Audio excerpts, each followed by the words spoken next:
Bueno, queridos amigos, ¿cómo están? Bienvenidos a este canal de filosofía.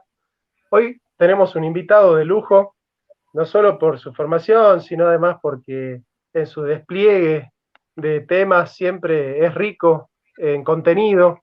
Así que le damos la bienvenida y se los presento para aquellos que no lo conocen, que deben ser muy pocos los que no conozcan, a Lucas Carena. Querido Lucas, ¿cómo te va? ¿Cómo estás, Jonathan? Me alegra mucho poder estar en tu canal, este canal que lo sigo ya hace tiempo y que me da mucho gusto ver lo que ha crecido, lo que ha crecido tu canal, los temas que abordás, las críticas que haces, las polémicas que generás. Te veo combativo, te veo áspero y eso me gusta mucho en la filosofía, porque la filosofía está para incomodar. O sea, la filosofía cómoda no existe, no sirve para nada. La filosofía está para venir a hacer jolgorio, a inquietar, a incomodar, y te veo haciendo eso, te veo polemizando con Roxana Kramer, hablando de religión, peleándote con medio mundo, desafiando el debate. Me encanta lo que estás haciendo, lo estás haciendo bien, con altura. Te sigo y te felicito por todo lo que estás dando. Así que, bueno, un gusto volver a compartir una charla contigo aquí. Gracias, Lucas. Sí, bueno, este tema de los güelfos y los gibelinos surge exclusivamente porque vos me hiciste un comentario en privado con respecto a una crítica que yo hubiera hecho hace un tiempo al padre Rabasi con respecto a su interpretación de Lutero, donde vos sostenés que, bueno, hay ciertas categorías que están funcionando en las pulsiones religiosas y metapolíticas del catolicismo que quizás no están tan explanadas o no están tan desarrolladas explícitamente, ¿no es cierto? Y me parece interesante poder explanar, como dice Heidegger, ¿no? Poder explicitar esas categorías que están latiendo en el fondo del pensar teológico y del pensar teológico político, para que podamos incorporar sobre la mesa del debate ciertas categorías que están ausentes en el debate. Por ejemplo, estas categorías que vos manejas muy bien, la de Guelfo y Gibelino, de la cual formás parte, porque de hecho en tu canal te identificás como el Gibelino. Para aquellos que quieran buscar a Lucas, ponen Lucas Carena, el Gibelino, y ahí se suscriben en el canal donde Lucas tiene ponencias espectaculares sobre distintos temas. Yo el tema que más aprendí con Lucas es el plan Kalergi, ¿no? Así que siempre le agradezco haberme abierto los ojos con respecto a esa temática. Pero introducinos, Lucas, porque al parecer viste que la disputa esta entre güelfos y gibelinos es una disputa meramente política entre, digamos, los herederos del Sacro Imperio Romano, que son los Hohenstaufen en Uh -huh, Alemania, y los Güelf, ¿no es uh -huh. cierto? Bueno, ¿cómo es que esa disputa que aparentemente es solo política, digamos, o dinástica, puede trasladarse a Italia ya con una complejidad teológica y una complejidad filosófica y cultural bueno, que es un poco el despliegue que vos haces en tu canal y del cual vos adoptás tu identidad, ¿no es cierto? Sí, es un tema recurrente en mi discurso, es un debate para mí vigente, actual, yo lo quiero traer siempre. No siempre ni todo el mundo se prende de ese debate, algunos lo consideran, como a veces, un tema pretérito, otros les hace ruido hablar como que dentro del catolicismo haya varios talantes, distintas tónicas de catolicismo, ya les molesta. Catolicismo es universalidad. ¿Cómo vamos a hablar de distintas improntas, de distintas acentuaciones dentro del catolicismo? Eso divide. Casi algunos ven el tema como si fuera cismático. El solo hecho de plantearlo ya les causa pavor, estupor, los aterra. Y la verdad es que una característica del güelfismo es que no saben que son güelfos. Los güelfos no saben que son güelfos. Practican el güelfismo pensando que llevan adelante la ortodoxia, que llevan adelante el bastión de la verdadera tradición de la iglesia.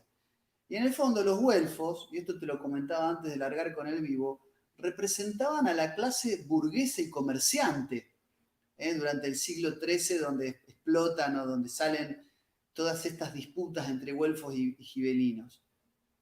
Mientras que los gibelinos representaban a la reyesía, a la tradición regia.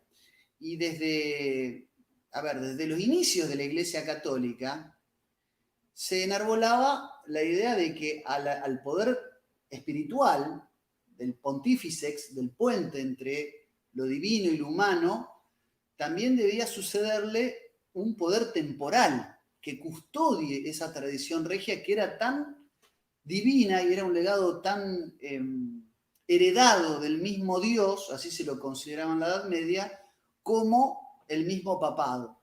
De hecho, desde las épocas de Gelasio I, 492-496, que se lo conoce al Papa Gelasio, estamos hablando de un siglo y un poco más de la conversión de Constantino en el año 312, digamos, o sea, en los albores de la Iglesia.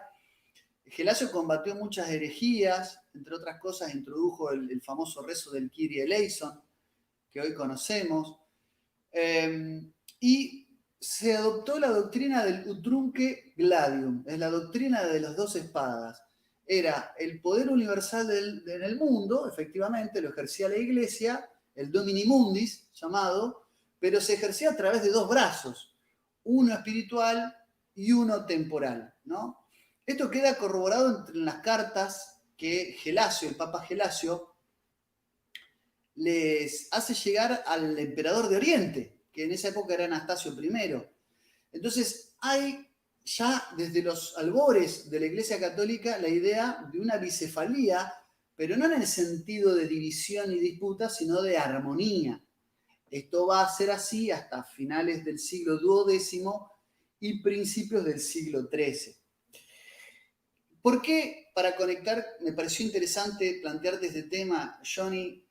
Porque cuando vos hiciste la refutación de Olivera Rabasi, un sacerdote al que tengo respeto, lo he entrevistado en mi canal, como te he entrevistado a vos, me parece que se quedó en evidencia la idea de que generalmente cuando se habla de reforma protestante, se cae en dos extremismos.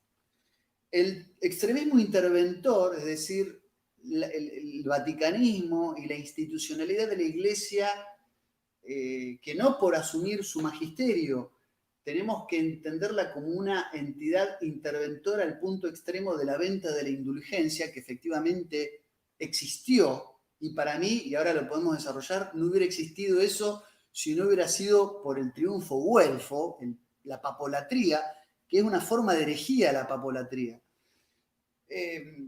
Sino también porque, por oversión, como respuesta a eso, que es el cisma protestante, es, si se quiere, la reforma, el luteranismo, se reduce al protestantismo a la mera interpretación libre y a la salvación por la propia fe. Son los dos tópicos que reducen injustamente aquellas 95, 97, todavía no hay un acuerdo unificado de cuántas son las tesis de Lutero, pero que esas reducciones, si vos te pones a pensar, son como dos extremos infantiles. La venta de indulgencia como una excepcionalidad dentro de lo que es la representación del vicariato de Cristo en la tierra, y el extremo de decir, bueno, cada quien se salva por su propia fe, no importa lo que hagas, y digamos, son dos simplificaciones injustas y que miran de manera,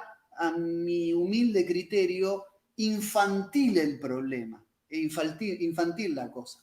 Por eso a mí me pareció interesante plantear, digo, ojo que ahí hubo en el medio una serie de batallas muy importantes dentro del seno de la Iglesia donde está enmarcado este problema, el poder espiritual centrado en la figura del Papa, que se ve representado por el güelfismo, como bien dijiste, en épocas del Sacro Imperio Romano Germánico, la casa de Baviera, donde estaban la familia de los Welf en Alemania, disputaban el trono con apoyo del Papa, sobre todo desde Inocencio III en adelante, y los legítimos herederos del trono que venían de la casa de Suabia en un castillo que es el castillo de Waiblingen.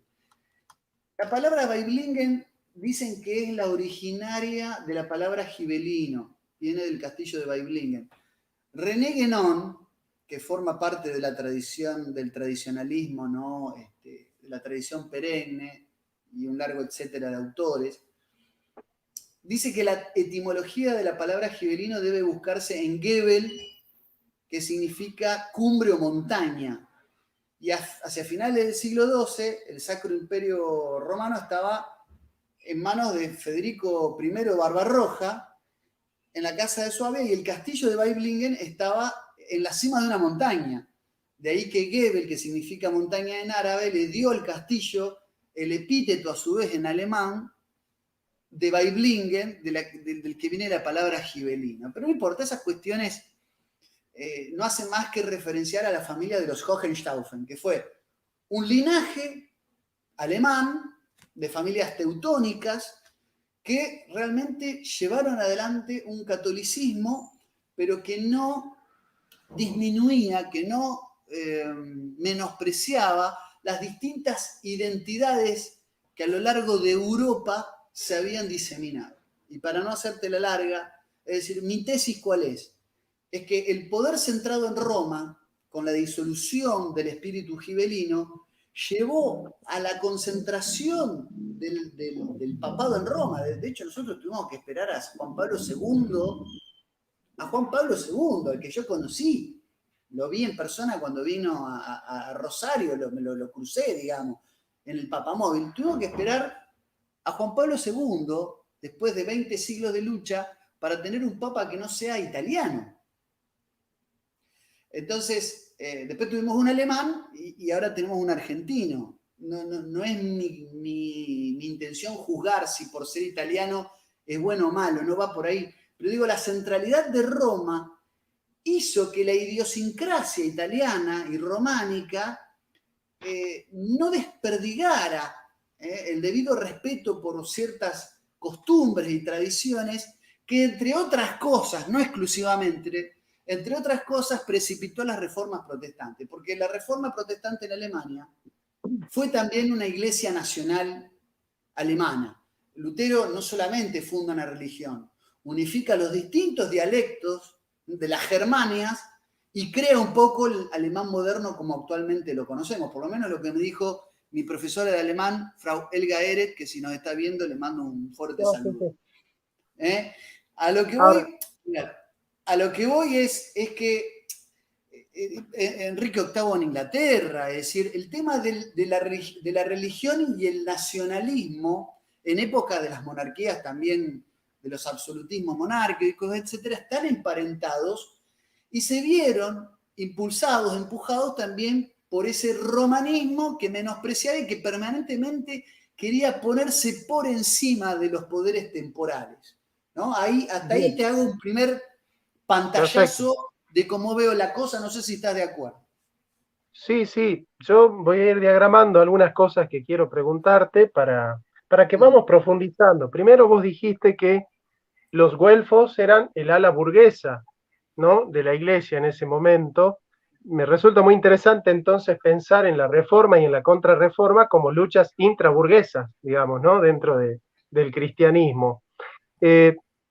Preguntas, el clericalismo, ¿no?, ese clericalismo del orden eterno, digamos así, por sobre el orden secular, pero absorbiendo el orden secular en su autonomía.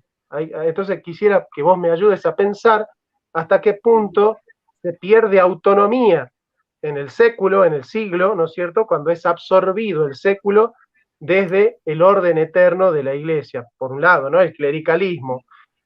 Por un otro lado, si no hay un peligro en el orden gibelino de caer en el césaropapismo, ¿no?, esta idea de cuius regius, egius religius. Por otro lado, ¿hasta qué punto la disputa del conciliarismo frente al papismo también es una disputa que va a tener lugar en esta dialéctica entre güelfos y gibelinos, ¿no es cierto?, de si realmente la autoridad máxima de la Iglesia es el Papa o es el concilio, ¿no? Y por otro lado, para ir terminando, porque si no te voy a llenar de cosas en las preguntas, ¿dónde se evidencia la pérdida de la tradición gibelina y, digamos así, el fracaso de la tradición güelfa en la Iglesia Católica en no haber podido adaptarse a los tratados de Westfalia? Digamos, en los tratados de Westfalia, donde hay un ordenamiento internacional basado en los estados nacionales, el catolicismo güelfo plantea una total incomprensión y una total impotencia con respecto a este nuevo ordenamiento mundial, ¿no es cierto?, del cual no tiene nada para decir, y es por eso, yo creo, por la pérdida del güelfismo, que la Iglesia Católica deja de dialogar con la modernidad. Prácticamente al haber asociado modernidad con luteranismo, se perdió de un diálogo con la modernidad por lo menos 400 años, vamos a decir hasta el Concilio Vaticano II, donde se abrió la ventana, ¿no? Pero como para mí, digamos, la evidencia del triunfo del güelfismo y de su fracaso en ese triunfo es no haber podido adaptarse a este nuevo ordenamiento internacional que fueron los tratados de Westfalia. Sí, Johnny, los tratados de Westfalia son consecuencia de la Guerra de los 30 años. No olvidemos que en 1648 se distribuye un ordenamiento en función de la culminación de una guerra y donde el protestantismo se impone de alguna manera en Europa y donde la configuración de ese mapa, no geográfico, sino de ese mapa religioso, tenía que ser asumido de una manera que implicaba a los vencidos asumir un diálogo, pero un diálogo de locos, como bien decís. Vos fíjate que cuando se dan ya en un siglo antes, ¿no? El siglo dorado español, es decir, cuando se genera toda esa cuestión de las distintas, incluso también después en las guerras carlistas entre 1833 y 1876, yo lo que veo es que los Habsburgo, los Austria, por ejemplo, que entre el año 1439 y 1740 revivieron un poco el espíritu gibelino, generaron ese diálogo. En el año 1518, por ejemplo, Carlos I de España y el Sacro Imperio buscan lo que quedaba del Sacro Imperio Romano, que se termina obviamente después con las guerras napoleónicas de 1804, se disuelve, dura 1000 años, desde la coronación de Carlomagno hasta 1804 son 1000 años del Sacro Imperio Romano, pero tuvo su auge y apogeo y tuvo su declive. Pero para darte un solo ejemplo, Carlos I de España busca acercarse con los reformistas para hacer frente al Imperio Otomano. Mientras Roma vendía indulgencia, ¿viste? O sea, mientras Roma estaba en otra. Y por eso digo que creo que todos esa mirada distante de la realidad del mundo europeo llevó adelante, lamentablemente de los Austria vinieron los Borbones y después de los Borbones están muy emparentadas las revoluciones borbónicas y las revoluciones francesas. Esto lo explica desde Erich Hobsbawm hasta lo podés encontrar con Agustín Barruel en sus famosas memorias para servir a la historia del jacobinismo, en la relación Borbones, la relación jesuítica, la relación que hay con la misma masonería y la relación que hay con la reforma, la Revolución Francesa, el jacobinismo en última instancia. Primero, sí, el güelfismo en su papolatría generó distancia con la realidad histórica de su época. Interrumpe ese diálogo no en nombre de la tradición, sino en nombre del papismo. El gibelinismo no es, contestando a tu pregunta, no es cesaropapismo, no es como Pedro el Grande. Es la correlación de fuerzas armónicas entre el poder temporal y el poder espiritual. No es que se concentran ambas en una sola figura del emperador, el césaropapismo. Hay un dato histórico que me parece importante traer. Federico Barbarroja fue un importante gibelino, un gran cruzado teutón, que tuvo como hijo a Enrique VI, que fue también emperador del Sacro Imperio Romano, por la línea de los Hohenstaufen, obviamente, y que tuvo a su vez a Federico II, al que se le llamó el último gibelino.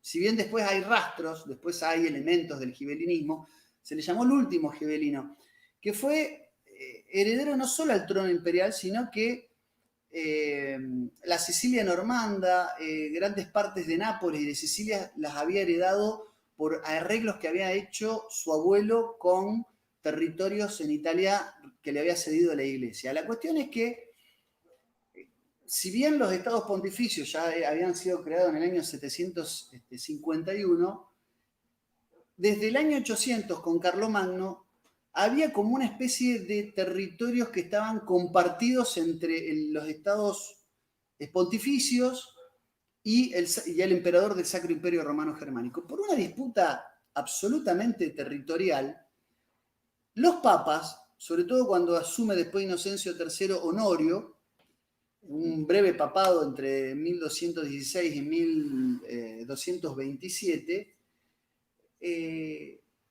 se genera una tensionalidad, o sea, esa armonía se rompe entre el emperador del Sacro Imperio y el papado, se rompe esa armonía y se convierte en una estéril y furibunda competencia, a ver quién tenía más poder. Y se acentúa todavía más cuando viene Gregorio IX, el papa que sigue, que le pide a Federico II de Hohenstaufen, ya coronado emperador, que lleve adelante una cruzada, la Cuarta Cruzada, y que lo excomulga por el solo hecho de que se retrasó la Cuarta, porque la llevó adelante más tarde. La cruzada de Federico II fue maravillosa. Pide ayuda a un gran maestre de la orden teutónica, que era Hermann von Salza, un alemán. Logra un acuerdo con el sultán Al-Kamil del sultanato ayubí, fundado por el mismo Salamino, y recupera para la cristiandad, solo con negociaciones diplomáticas, Nazaret, Belén, Jerusalén, siempre y cuando se respeten algunos lugares sagrados para los musulmanes, logra recuperar eso para la cristiandad, pero el Papa Gregorio IX excomulga al emperador, imagínate lo que significa esto, Johnny, al emperador del Sacro Imperio Romano Germánico, o sea, divide la iglesia. Esto es un hecho mucho más trascendente como cisma que la reforma de Lutero. Pero queda la historia como una cuestión, como una interna, porque en esa época digamos, no había alguien que estaba por encima del otro. Es decir, era como había una igualdad de fuerzas donde el Papa se autoadjudicaba una superioridad moral para excomulgar al emperador del Sacro Imperio Romano. Pero esto no tenía que ser así. Cuando triunfa el güelfismo, la relación de fuerzas y la mayoría de los cismas y las reformas que se dan es porque la autoridad del Papa estaba tan concentrada que se la pasaba repartiendo excomuniones y precipitando las excomuniones, como pasó también con Enrique VIII. ¿Qué quiero decir? Es decir, que Federico II Hohenstaufen fue un gran emperador, fue el más grande pontífice que tuvo la Iglesia Católica, pero no fue papa.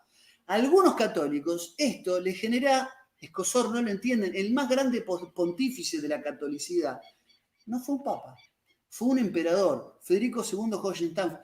Le llamaban Stupor Mundi, el faro del mundo. Fue conocido así en su tiempo.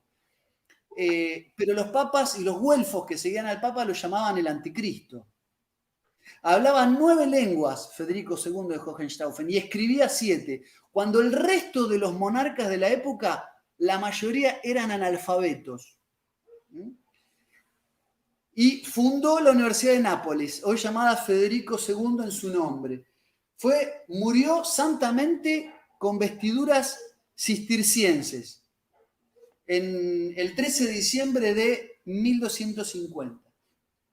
Y dejó un legado de imperio, de tradición regia y de catolicidad que había unificado a toda Europa bajo la figura del emperador.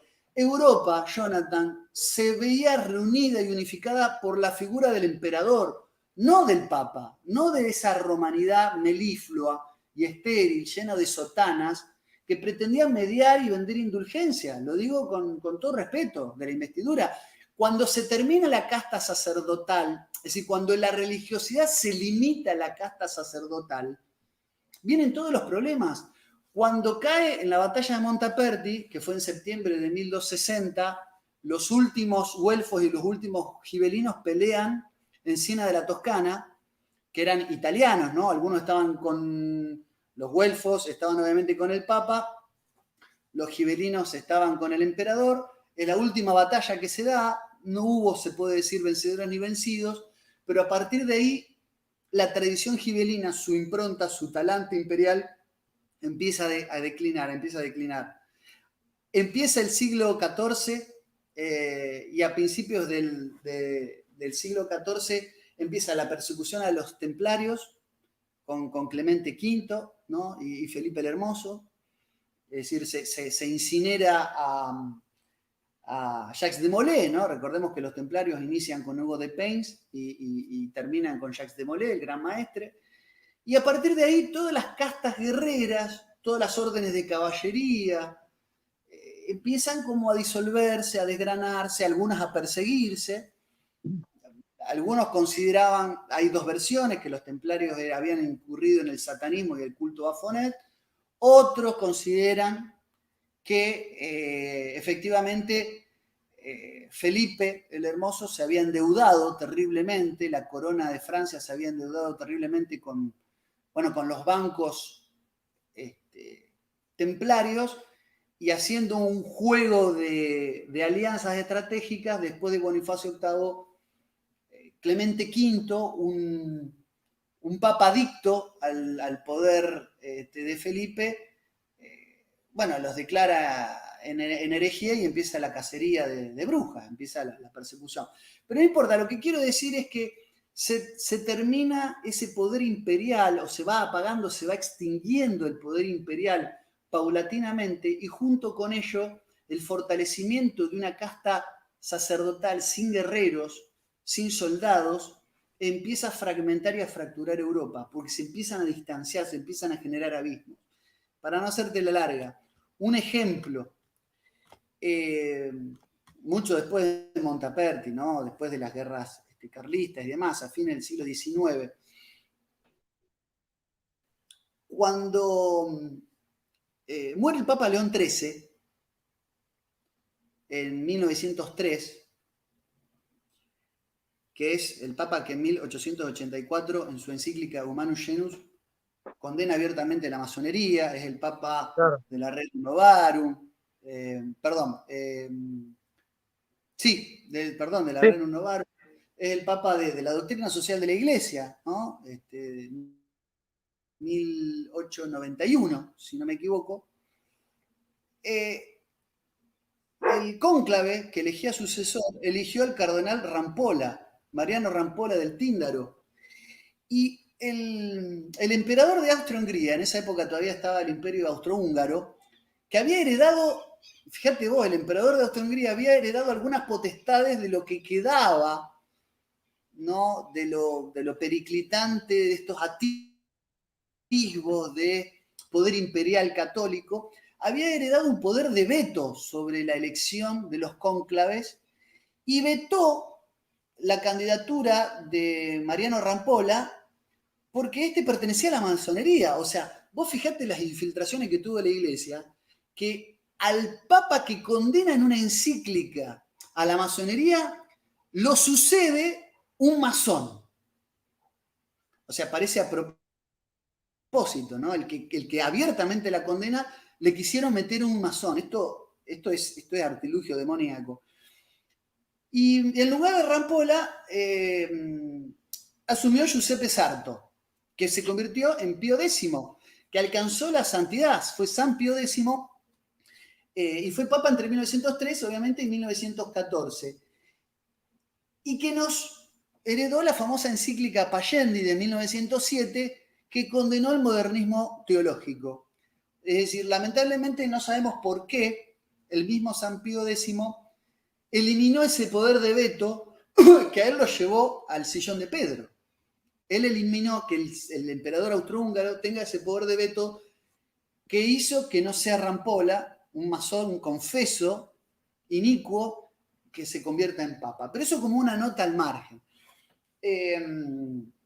Después, otra, me tiraste algo del conciliarismo, perdóname que te fui tirando temas como para que vos puedas identificar ese espíritu imperial, esa tradición regia dentro de la Iglesia Católica que alcanzó alguna armonía, pero que después se fue disolviendo por esa papolatría exagerada que generó la Reforma Protestante. O sea, el mea culpa desde la Iglesia Católica es ese centralismo romano que empujó a las iglesias nacionales, porque las reformas protestantes tuvieron mucho de iglesias nacionales. Después podemos hacer disquisiciones teológicas, religiosas, pero políticamente eso fue lo que pasó. Sí, sí. Mira, claramente el protestantismo ha podido de alguna manera hacerse cargo de la conciencia nacional, ¿no? Que eso es propio del gibelinismo, digamos, ¿no? La conciencia nacional de la cual esta cristiandad romanocéntrica ha descuidado. Es por eso que para el filósofo Carlos Pagano, por ejemplo, hablar de católico romano es una contradicción in terminis, ¿no? Es decir, ¿cómo va a ser una iglesia universal y romanocéntrica, ¿no? Bueno, eso es para pensarlo por lo menos. Después, ciertamente, es una clave interesante la que tirás de los Borbones, porque yo siempre interpreté la Revolución de Mayo como una reivindicación de la tradición de los Austrias por sobre la tradición de los Borbones, digamos. Me parece una clave muy interesante, ¿no? De interpretar la Revolución de Mayo. Me parece la clave muy, muy importante. Después con el tema de los templarios, claramente, ¿no? Por ahí esa tradición gibelina que se hace cargo de los templarios, por ahí este catolicismo antimazón güelfo, claro, de alguna manera condena, ¿no es cierto? Yo siempre digo que tiran el agua sucia con el bebé, ¿no? Entonces, por ahí, al condenar la masonería, condenan también una tradición templaria de la cual la Iglesia Católica debería estar muy orgullosa, ¿no? Y recuerdo una frase de Karl Rahner que dice, en el siglo XX la Iglesia Católica será mística o no será. Y ahí te abro la pregunta, ¿qué importancia tiene el esoterismo y la mística para recuperar la esencia de la espiritualidad católica que, por lo menos de la Contrarreforma en adelante, fue obliterada, ¿no?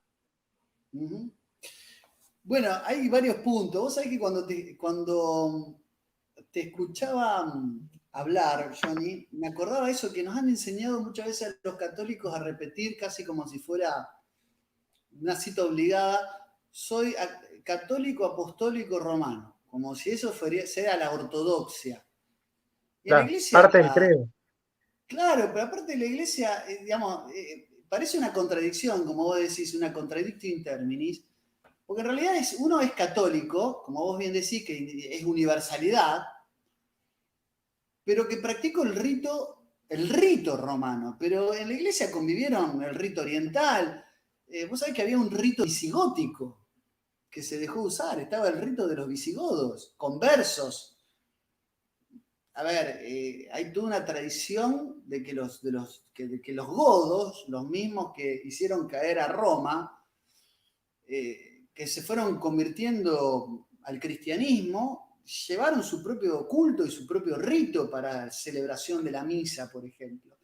Entonces, insisto con esto, es como vos decís, esto de que la iglesia será cósmica o no será. Yo, más allá de las críticas, todas estas mentes de literatas como Gabriel D'Annunzio, Arturo Reghini, Alfredo Orandi, el mismo Julius Evola, algunos que terminaron cayendo buscando esas semillas paganas y helenísticas dentro de la propia cristiandad y de la propia Europa, algunos cayeron en las filas de la masonería, como en el caso de D'Annunzio o como en el caso como el caso mismo de Guénon, exactamente, en el caso de Guénon.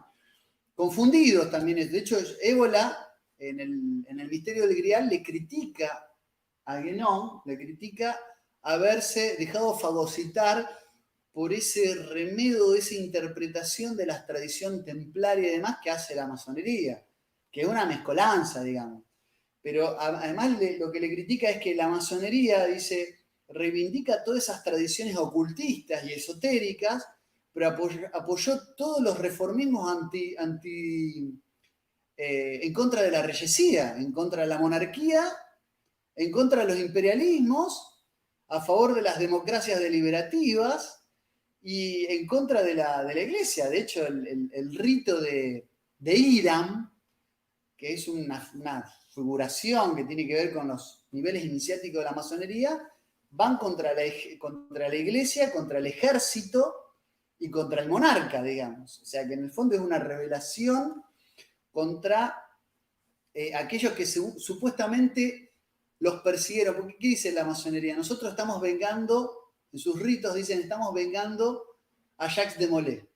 Entonces la iglesia y el Estado son enemigos de esta tradición oculta, de esta tradición griálica oculta, porque son los que los condenaron a la hoguera. Entonces vos tenés al monarca, al rey de Francia y al Papa Clemente V, que son los que los condenan a la hoguera. Pero entonces la rebelión contra la iglesia y contra el ejército es la representación actual de esa lucha encarnizada de la masonería contra estos dos remedos o estas dos pervivencias de aquellas instituciones. Hay mucha tela para cortar. Lo del culto a Baphomet, sí, ahí veo que en los comentarios ponen. No hay nada cerrado sobre el tema. De hecho, el mismísimo Miguel Serrano estaba a favor de los templarios, hay otros que los reivindican, otros que no. Hay un gran oscurantismo sobre el tema. Pero volviendo al tema, el gibelinismo, que no es cesaropapismo, que tuvo diálogo con los reformistas, insisto, que fueron postergados injustamente, tienen su asidero en esto que fue la tradición regia, la tradición imperial. Vos hablaste de los Borbones, es muy interesante ver la Revolución de Mayo, y esto es algo que a veces nos lleva a tener problemas con algunos hispanistas que ven solamente en las revoluciones de Mayo o en las revoluciones de independencia la mera injerencia de la corona británica en la balcanización de las Américas. Si vos hablas con Patricio Alonso, a quien le tengo un gran respeto, él parte de esta tesis. San Martín fue un masón al servicio de la corona británica. Claro, el plan Maitland. La familia Escalada dice que tenía algún vínculo con la masonería, pero de San Martín, por lo menos yo leí el libro de Armando Tonelli y deja en claro de que no hay elementos contundentes para afirmar que San Martín o la logia Lautaro hayan sido logias iniciáticas masónicas. No hay ningún registro en la gran logia de Inglaterra de que la logia lautarina haya... A ver, vos estabas planificando, era una asociación discreta, por momentos secreta, pero bueno, estaban planificando una revolución. ¿Qué querían? ¿Que salgan con panfletos a revelar sus planes? Era una agrupación que secretamente planificaba una revolución. Ahora, la mirada de Marcelo Bullo, por ejemplo, o la tuya, o la mía, está que nosotros nos independizamos de una Francia, de una España no solo... Una España francesada. Exactamente, una España francesada. Una España de los Bonaparte, una España intervenida y una España borbonizada. Entonces había más elementos de hispanidad de este lado del Atlántico que en Europa. Y la revolución sirvió para que pervivan y para proteger ciertos aspectos hispánico-católicos, hispánicos, ¿no? Que el Imperio Español fue católico, que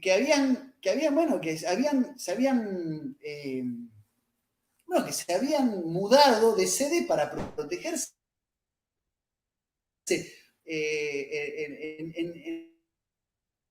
En el caso de Brasil, los portugueses mudaron la corona a Brasil. O sea, Brasil fue alguna vez sede monárquica de monárquico, Portugal. totalmente, Acá no pasó totalmente. de esa misma.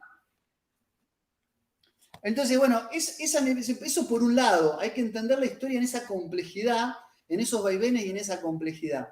Ahora, el resultado, obviamente que yo miro de manera muy negativa. Cuando yo digo que los güelfos representaban a la facción burguesa, no se hablaba en el 1200 de burguesía, ni se hablaba de proletariado. Me refiero a que eran castas comerciantes,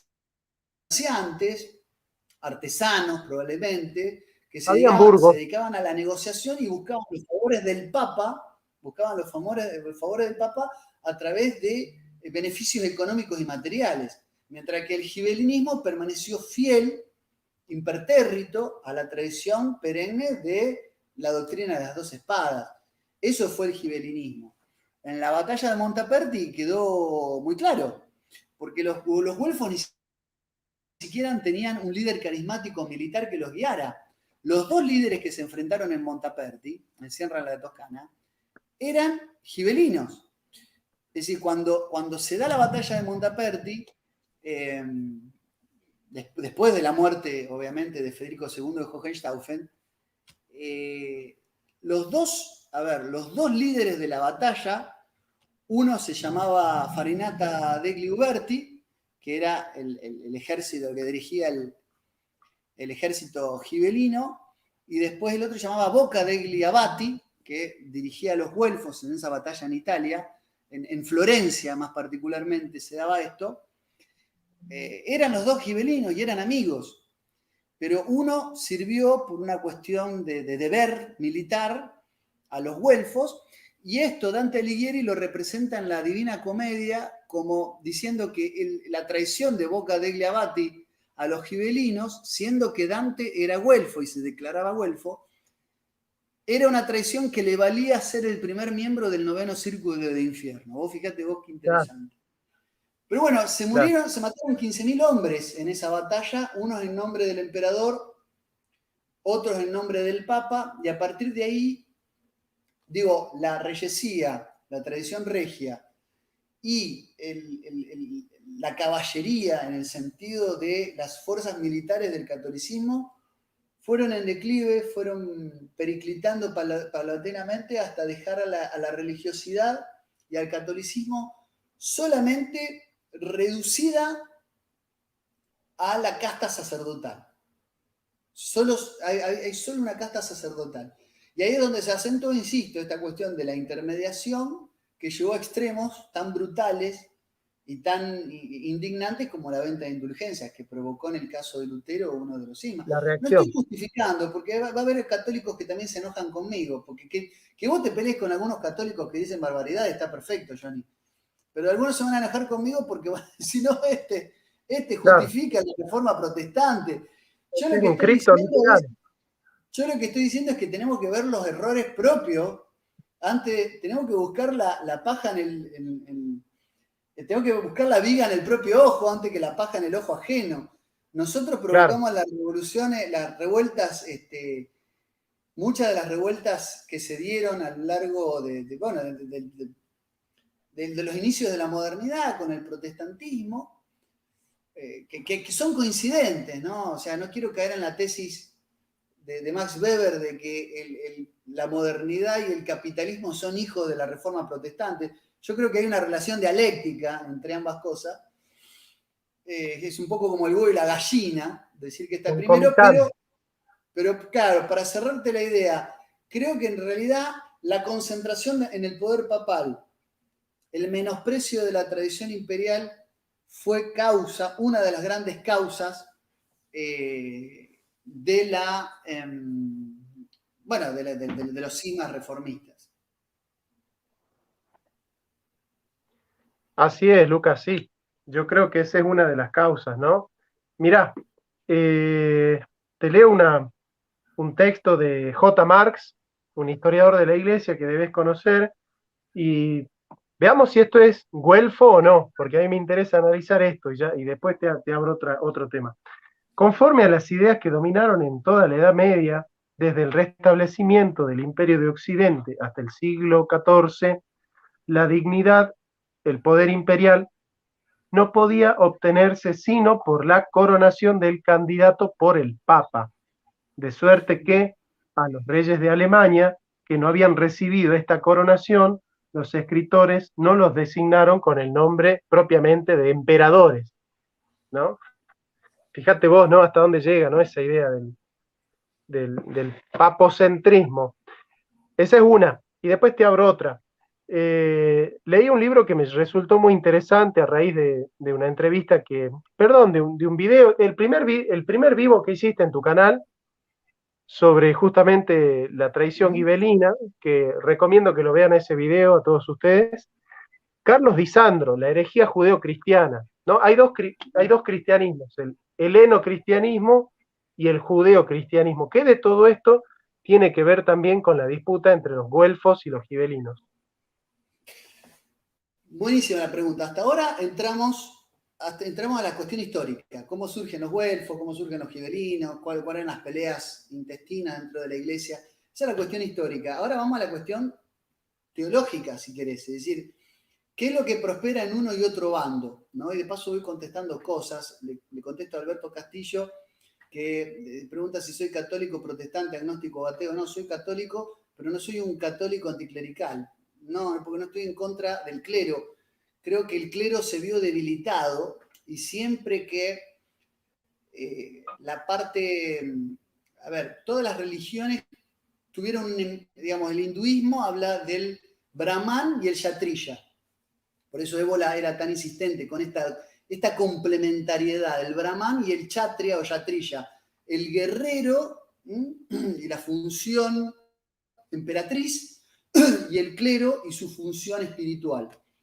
Al romperse esa dualidad y ese equilibrio, empezaron siempre los problemas. Yo escribí un artículo donde nombré la cantidad de problemas que se fueron generando en el seno de la iglesia cada vez que el poder clerical menospreció a sus castas guerreras. Esto es lo que digo, no soy por eso anticlerical.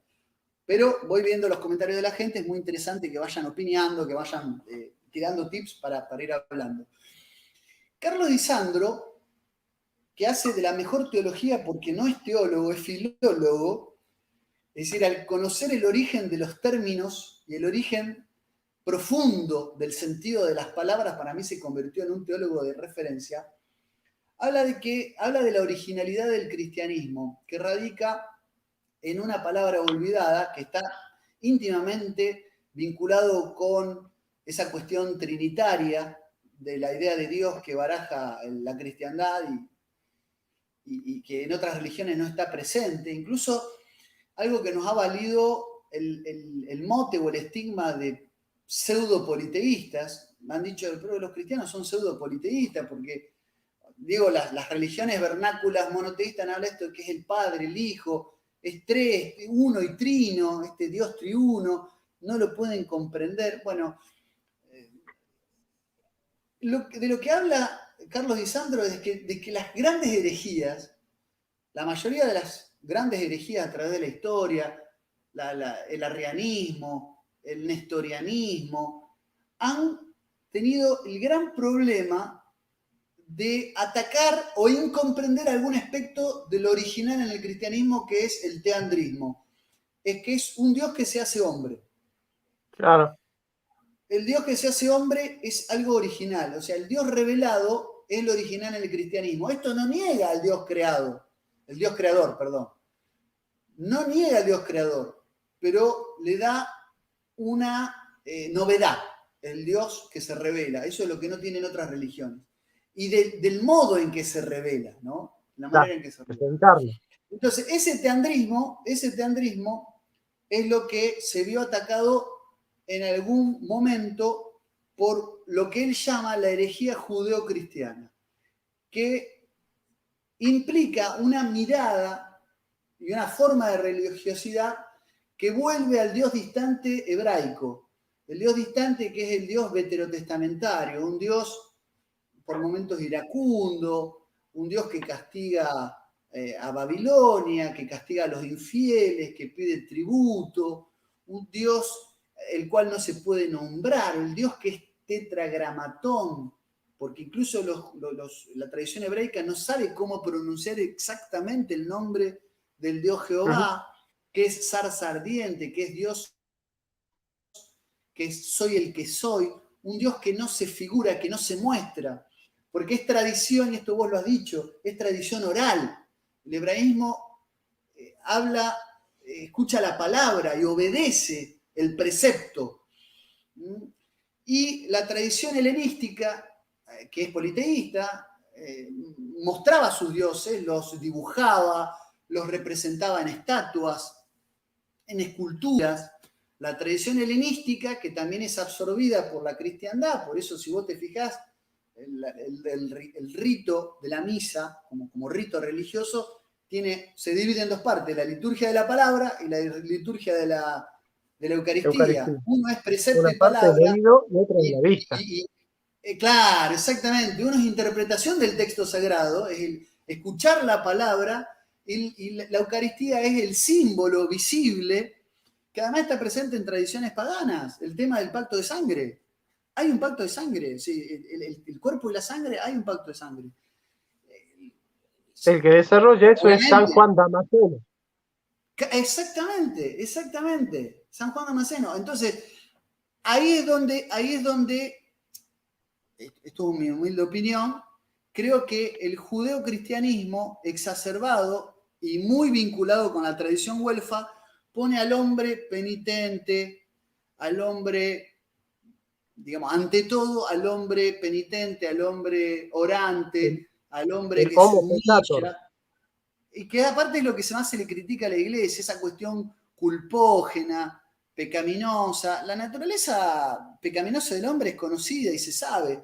Ahora, el cristianismo viene a redimir eso, y esto es propio para católicos y para protestantes, digamos, esto creo es como el pacto renovado que se da con el cristianismo, con la misión salvífica del cristianismo, es inamovible. Y la tradición helenística está presente en tanto y en cuanto, no solamente porque hay elementos protocristianos en la filosofía helenística, obviamente en Platón, en Aristóteles, su forma de hacer filosofía tienen elementos que son recuperados por los padres de la iglesia, por San Agustín de Hipona, por Tomás de Aquino, ¿no? el maestro Angelicus. Ahora, no solamente por esa cuestión del logos y la filosofía griega que conviven perfectamente con los padres de la iglesia, sino también porque las tradiciones paganas que hacían visibles a sus dioses también creían en una cercanía entre lo divino y lo humano. Creían que lo humano y lo divino estaban cerca, de hecho creían en la existencia de semidioses, que eran una instancia intermedia entre lo humano y lo divino. Y esto de Jesús que se hace hombre y que además al hacerse hombre diviniza lo humano porque nos da vida eterna, nos da el don de la inmortalidad, atributo otrora propio de los dioses, es algo novedoso que no estaba presente en el hombre insectificado de las antiguas tradiciones monoteístas. Entonces, ahí es donde Disandro me parece que da con la tecla al poner al heleno-cristianismo como algo que debe ser reivindicado por el judeo-cristianismo, como esa forma de ver al hombre pequeñísimo ante la inmensidad de Dios. Aparte hay un cierto colectivismo, porque somos parte de ese Dios creador, que también está muy, esto lo estudia Julio Membiel, de la Cábala al progresismo, donde se llega a pensar el Dios de la Cábala, ¿no? De la tradición esotérica. Es decir, no estamos hablando del Tanaj Torah, sino estamos hablando del Talmud, de libros talmúdicos y de libros cabalísticos. La mística medieval. Exactamente, el Sefer Yetzirah, que son libros talmúdicos, terminan hablando de ese Dios tan grande y el hombre tan pequeño, tan insectificado, que formaba parte como de un todo integrado con la creación. Para Membiel hay casi una suerte de panteísmo herético, heresiarca, en esa mirada de ser un Dios uno que se divide en partículas, mientras que el Dios de la creación es un Dios que multiplica lo creado. Esto lo explica muy bien Julio Membiel en esa obra de Fute, que es de la cábala al progresismo. Pero para cerrarte esta idea teológica y devolverte la palabra, porque no quiero excederme.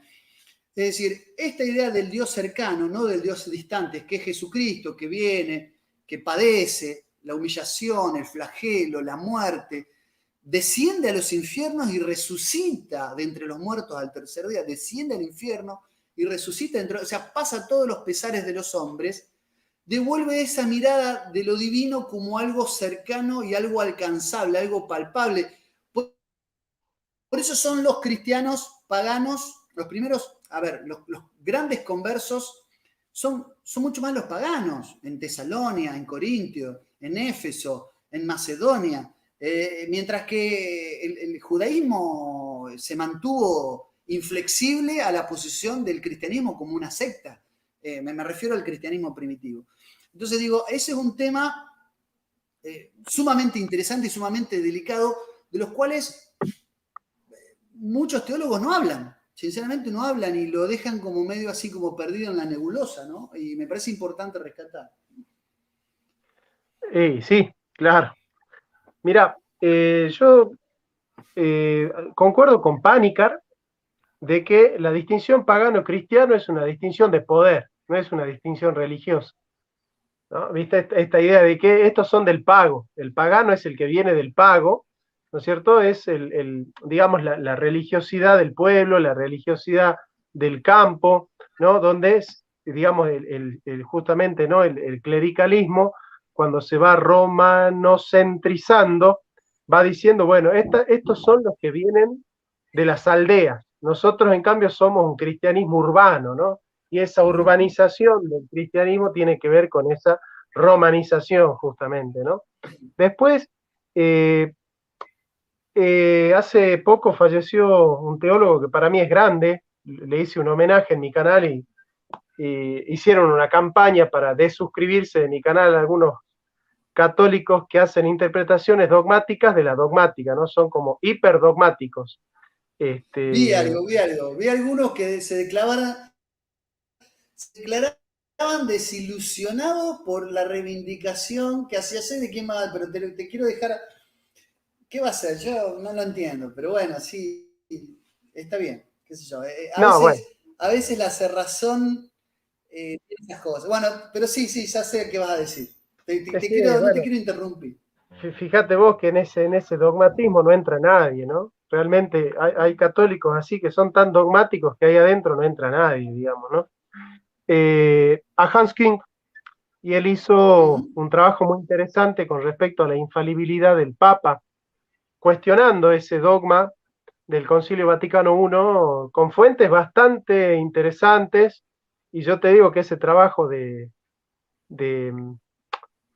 Hans King no fue rebatido más que con condenas ad hominem, pero de ninguna manera un trabajo serio y sistemático, ¿no? Y a partir de ahí me surge la pregunta, esta tradición heleno-cristiana no nos lleva a sacar la conclusión de que el Concilio Vaticano II es un concilio judeo-cristiano y de ahí al sede vacantismo no hay uno o dos pasos nada más? Pero no tengas dudas que el modernismo impreso es como decía Augusto del Noche, el Concilio Ecuménico Vaticano II es consecuencia del eclipse de lo sacro, es la reducción de la institución de la Iglesia a una ONG de beneficencia, por supuesto. Ahí Martín Bernabé pregunta algo muy interesante, que es cuál sería el poder temporal que se equilibra con el poder espiritual en este tiempo de la perspectiva hegeliana. No existe, se ha perdido, por eso yo me defino como un nostálgico. Si no, no me defendería. Un nostálgico, ¿qué hace? Piensa en el pasado. ¿Por qué? Porque hemos perdido esa grandeza, la grandeza de la tradición, de la reyesía. Tradición viene del latín tradere, transdare, dar un legado. Y eso es lo que se ha perdido con la modernidad. Si modernidad viene de moda, y que significa actualidad. Entonces, ese es el gran problema. Estoy de acuerdo. Los cristianos llamaban paganos a todos aquellos que no eran cristianos. Había como una cosa también muy, es verdad, a los que creían en los dioses lares. mientras bregaba por un Dios único y universal para todos los hijos, no de Abraham, sino de Adán, para todos los seres humanos, aquellas poblaciones que todavía creían en dioses lares, esto significa, como lo explica muy bien Alain de Benoit, cada pueblo tenía sus dioses, incluso los griegos veneraban a distintos dioses del panteón olímpico, ¿no? Se sabe lo importante que era Apolo para los troyanos, por ejemplo. De hecho, tenían un templo que asaltan los griegos, un templo de Apolo que es profanado por Aquiles y por eso, ¿no?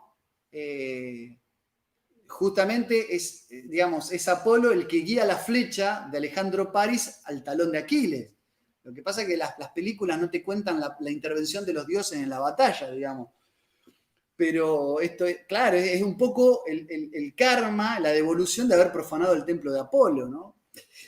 Entre otras cosas. Lo importante que era para Afrodita pelear para los troyanos, porque Alejandro Paris la había elegida como la más bella entre todas las diosas del Olimpo.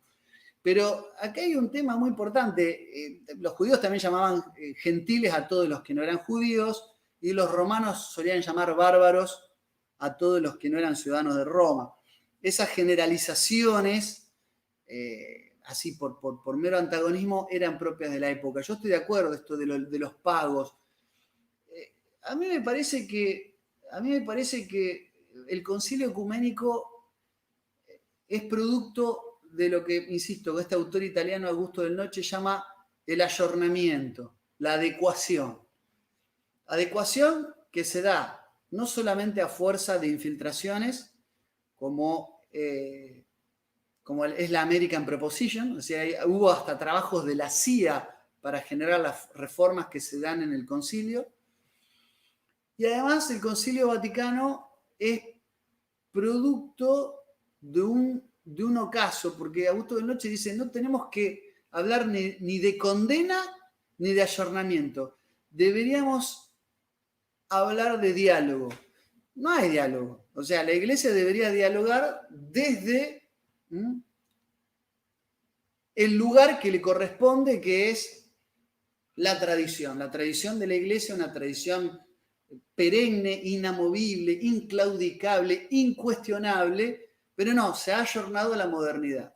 Y se ha suplantado, esto también lo dice Julio Membiel, no solamente en los 3 pueblos bíblicos por su lucha en la dominación del mundo, sino también en la cábala del progresismo. También, obviamente, las críticas que hace a Lamennais, a Jacques Maritain, ¿no? Católicos modernistas, muy vinculados con las Naciones Unidas, los derechos humanos, porque Jacques Maritain es ese converso que es un poco el católico converso de las tradiciones modernistas, del modernismo, el humanismo modernista dentro de la Iglesia. La función de la Iglesia es una, es salvar a las almas, ¿no? Es decir, como mi reino no es de este mundo, la misión de la Iglesia no se supedita al mundo profano. La misión de la Iglesia está en tratar de que el alma se salve, ¿no? Y hoy la Iglesia se la ha transformado en una asociación de beneficencia que busca mejorar las condiciones de vida de los pobres, luchar contra el hambre, contra la pobreza, contra los problemas del cambio climático y la ecología, ¿no? Entonces estamos hablando de la Carta de la Tierra.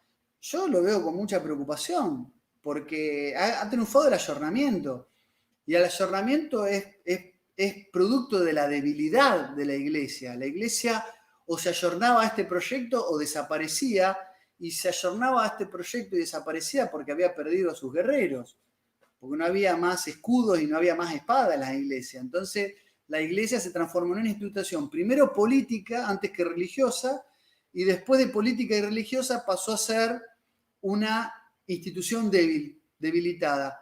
Stalin propuso varias veces tirar una bomba atómica sobre la sede del Vaticano.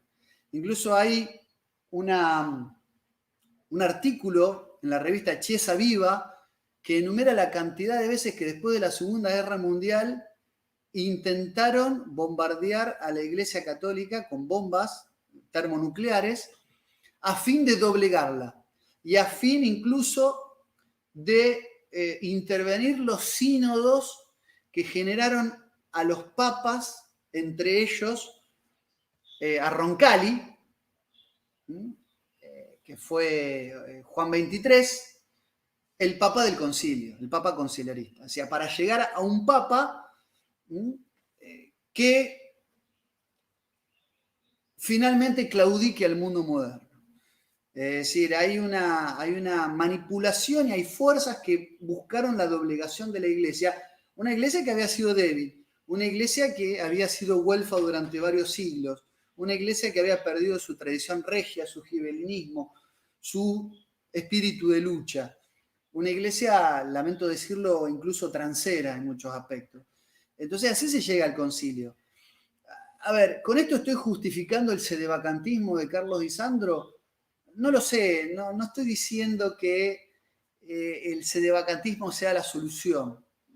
Di Sandro es sedevacantista, pero me parece que lo que el sedevacantismo no entiende, o el sedevacantismo, ya sea, no sé, lefebrista, o ya sea del Instituto Bonin Concilia, acá, digamos, los que son negativos con la existencia de que, digamos, de la infabilidad del Papa actual, etcétera, etcétera, es que el problema tiene su origen antes.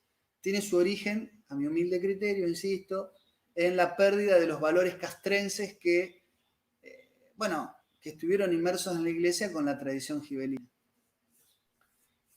Claro, claro, claro. Perfecto, Lucas. Bueno, antes de terminar, quiero invitarlos, como siempre, al curso de filosofía que estamos dictando, Filosofía y Cristianismo. Se inscriben en cursofilosofíajcr@gmail.com. Curso filosofía jcr@gmail.com. Estamos en la segunda clase, donde justamente estamos viendo esto, las culturas del oído, las culturas de la vista, las culturas indoeuropeas, las semitas, de las cuales Luca habla mucho y sabe bastante de ese tema. Así que, Lucas, querido, dejemos a la gente con ganas de otra charla, la dejemos picando. Te agradezco por estar. Y dale, ahí bueno, tengo, en otra oportunidad le contesto a Víctor Hugo Tacacho, que no me contradigo, y tengo ahí para contestar algunas cosas que pregunta Andrés que serían muy interesantes. Así que bien. sí, no, pero lo dejamos con ganas, no lo voy a contestar hoy. Pero puedo demostrar que no me contradigo. De hecho, tengo un libro escrito sobre el por qué la destrucción de la iglesia y por qué esa destrucción de la iglesia es producto de la debilidad y no de su fortaleza. Mira. Todo lo contrario. Bueno, vamos a hacer un programa dedicado a eso, ¿te parece? Listo, cuando vos quieras. Bueno, mi Lucas, estimado querido. Johnny, ha sido un gustazo haber pasado por acá. Me gusta verte ese look jovial. Te veo rejuvenecido. Y bueno, cuando quieras te das una vuelta. Cuando quieras te das una vuelta por el Gibelino, siempre sos bienvenido. Hace poco hablamos de los debates y hablamos de.